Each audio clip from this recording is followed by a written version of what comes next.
So question number 1, जिसमें आपको क्या दिया हुआ है, ratio of LCM and HCF of least composite and the least prime numbers is. आपके पास में रेशो मांगी गई है, तो ये खास ध्यान रखना, रेशो में पहले वर्ड एलसीएम लिखा है, फिर एचसीएफ, और लीस्ट कॉम्पोजिट नंबर बोला गया है और लीस्ट प्राइम नंबर बोला गया है। तो लीस्ट हमारे पास में जो कॉम्पोजिट नंबर है वो हमारे पास में कौन होता है, 4, और जो लीस्ट प्राइम नंबर हमारे पास में है वो कौन होता है, 2। और अगर मुझे इनका निकालना है एचसीएफ तो वो हो जाएगा 2, क्योंकि कॉमन फैक्टर ले रहे हैं। और अगर मुझे लेना है इसका एलसीएम तो हमारे पास में जो इन दोनों में से बड़ा है, कौन है इन दोनों, ये क्योंकि दोनों ही तो मल्टीपल्स है, तो इनमें कौन सा लार्जेस्ट नंबर है, दैट इज़ 4। एलसीएम हो गया 4। और अब हमें निकालनी है इनकी ratio, that is LCM upon में HCF gives 4:2 gives 2:1 and answer बन गया आपका B. So B is the correct option. Second question आपको दिया हुआ है, value of K for which the lines this and this coincide. दो लाइन्स है बेटा आपके पास में, कोइंसाइड कर रही हैं। तो 5x + 7y = 3 एंड सेकेंड है आपके पास में 15x + 21y = k एंड ये होता है A1, this is B1 and last one is C1। और इधर वाला हमारे पास में है A2, this is B2 and this is C2। C अगर आपके पास में दोनों के लेफ्ट साइड में है तो फिर आप इनको आराम से C1 C2 ले सकते हो, अगर दोनों राइट साइड में तो भी आप इनको C1 C2 ले सकते हो। ये ध्यान रख लेना, ऐसा ना हो एक साइड पे कांस्टेंट नंबर जो है लेफ्ट साइड पे आ रहा हो और दूसरे में राइट साइड में आ रहा है, क्योंकि उसमें आपको इक्वेशन को सेम करना पड़ेगा, अदरवाइज साइन में प्रॉब्लम आ जाएगी।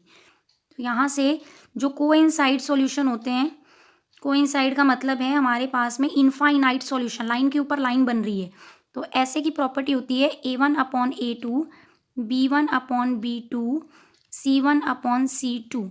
और यहाँ से आपके पास में क्या बन जाएगा, 5 अपॉन, अब मुझे यहाँ पर देखो पहले वालों की ज़रूरत नहीं है क्योंकि के हमारा कॉन्स्टेंट्स में है, तो मैं सिर्फ इन दोनों को यूज़ कर लेती हूँ, दैट इज़ B1 मतलब 7 और B2 मीन्स 21, एक ये टर्म और एक ये वाली इधर वाली टर्म। y नहीं लेना है साथ में, ध्यान रख लेना।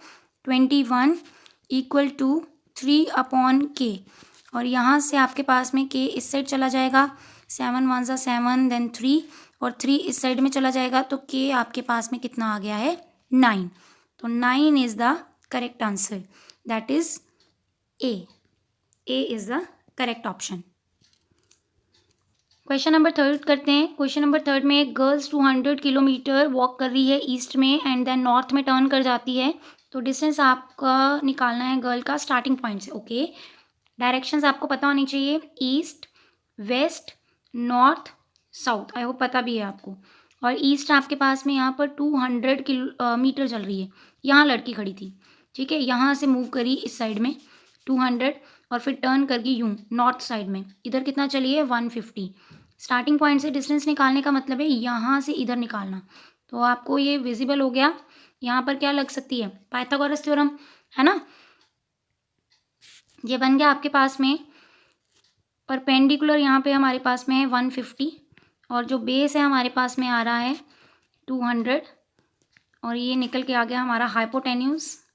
लिख देती हूँ यहाँ पे, मैं H यूज़ कर लेती हूँ, आई थिंक आप लोगों को प्रॉपर्टी आती होगी, अदरवाइज मैं मेंशन कर ही देती हूँ।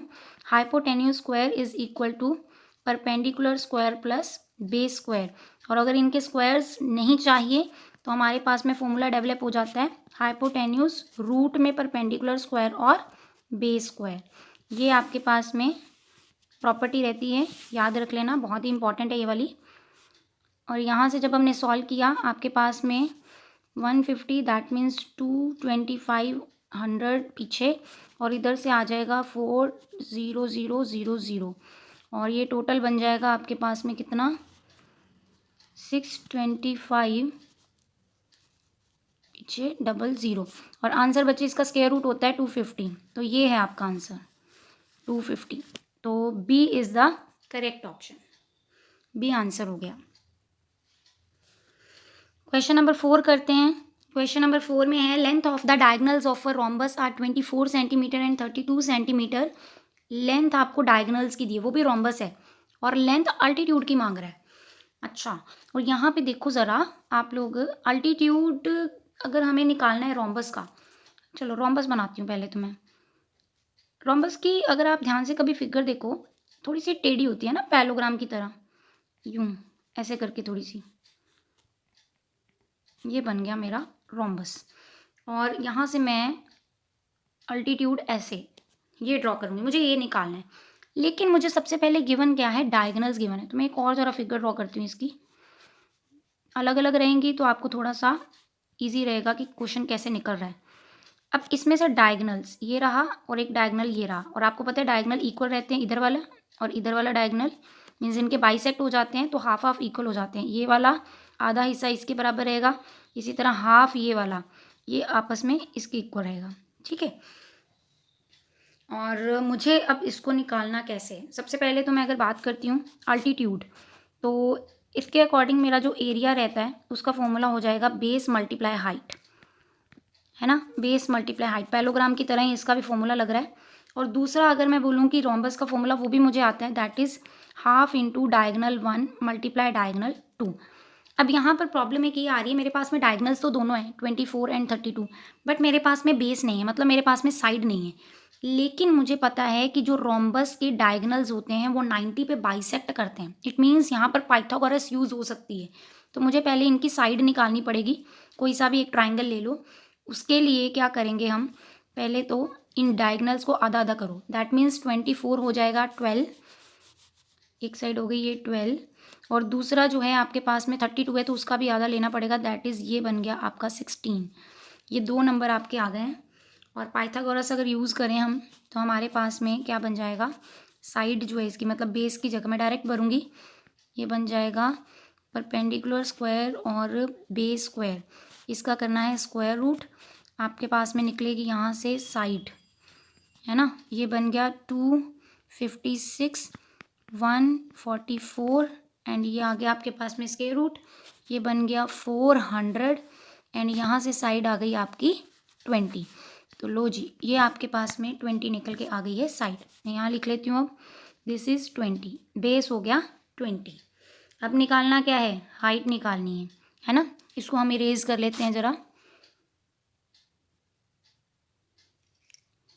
चलिए, अब हमारे पास में है बेस हमने निकाल लिया था अभी 20, और अब मुझे निकालनी है ये वाली हाइट, मतलब अल्टीट्यूड, यही चीज़ ही है।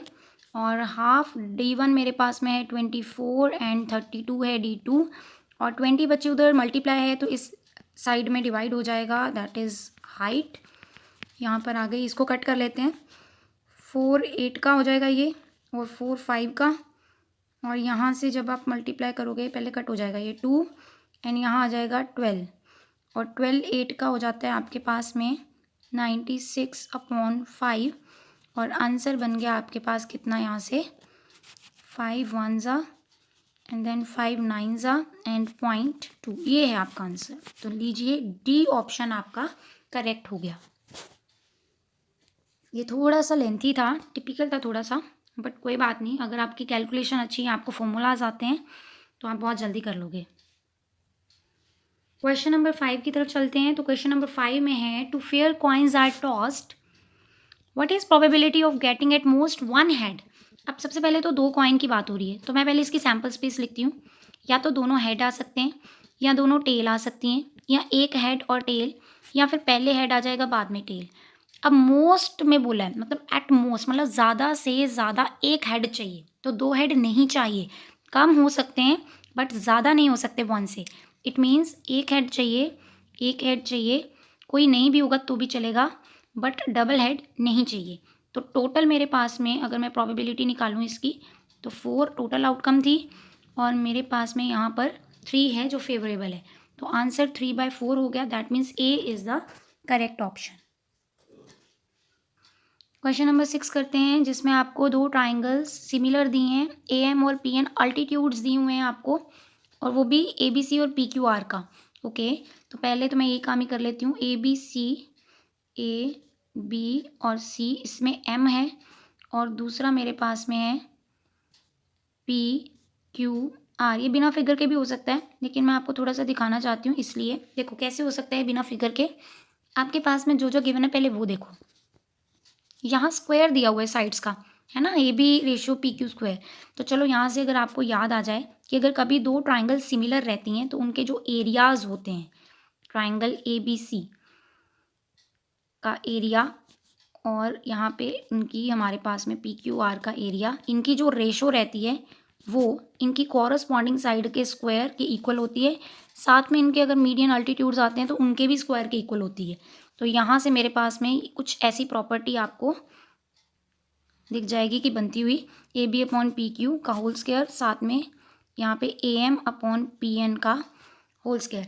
अब यहाँ पे ना एक चीज़ ध्यान रखना, अगर मेरे पास में ऊपर ए बी सी है तो उसी का ही अल्टीट्यूड ऊपर लिखना ए एम, ये मत करना पी एन ऊपर ले लिया या ए एम लिया। ये आपको स्पेशली फोकस करना है कि ऊपर कौन सा ट्राइंगल है तो मुझे वही लिखना है। कई बार रिवर्स में भी क्वेश्चन पड़ जाता है, तो ऐसे मत करो कि आप गलती करके आ जाएं।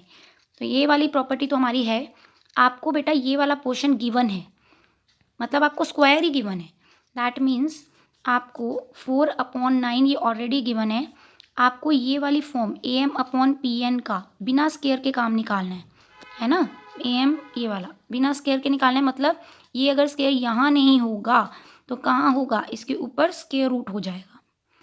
तो स्केयर रूट 4 का कितना होता है 2 और 9 का कितना होता है 3। तो आंसर आपके पास में आ जाएगा 2/3। It means 2:3। तो ये डी ऑप्शन आपका करेक्ट हो गया। नेक्स्ट क्वेश्चन है 7th आपके पास में, that is 2 sin square beta और माइनस में दिया हुआ है cos square beta is equal to 2। तो हम इसको ऐसे कर लेते हैं 2 sin square beta minus cos square की वैल्यू भर दो 1 माइनस साइन स्क्वायर बीटा। आप साइन स्क्वायर की जगह कॉस भी भर सकते थे, दोनों तरीके से क्वेश्चन हो जाएगा। मैंने अंदर वाली भर दी है टर्म, उसमें कोई ऐसी इशू नहीं है।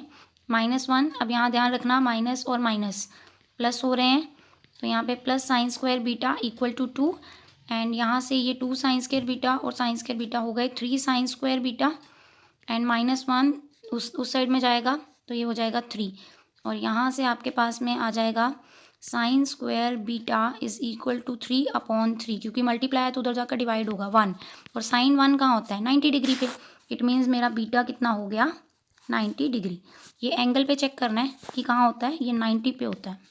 अगर इसका स्क्वायर भी करूँ तो भी 1 ही रहेगा, इसलिए ये कंपेयर होते हैं। ये एंगल इस एंगल के साथ कंपेयर हो गए, इसीलिए बीटा 90 हो गया। बी इसका करेक्ट आंसर है। 8th क्वेश्चन देखते हैं, उसमें क्या दिया हुआ है। 8th क्वेश्चन में आपको बोला गया है prime factors of denominator of a rational numbers with the decimal expansion 44.123 are. आपको यहाँ पर कुछ भी नहीं करना, बहुत ही सिंपल है।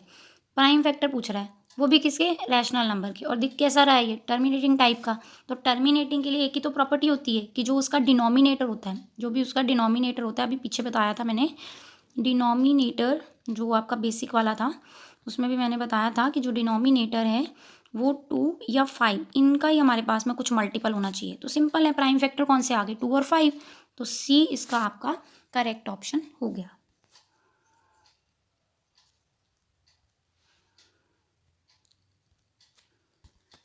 उसके बाद क्वेश्चन नंबर 9 में बच्चा आपको दिया है lines x is equal to A and y is equal to B.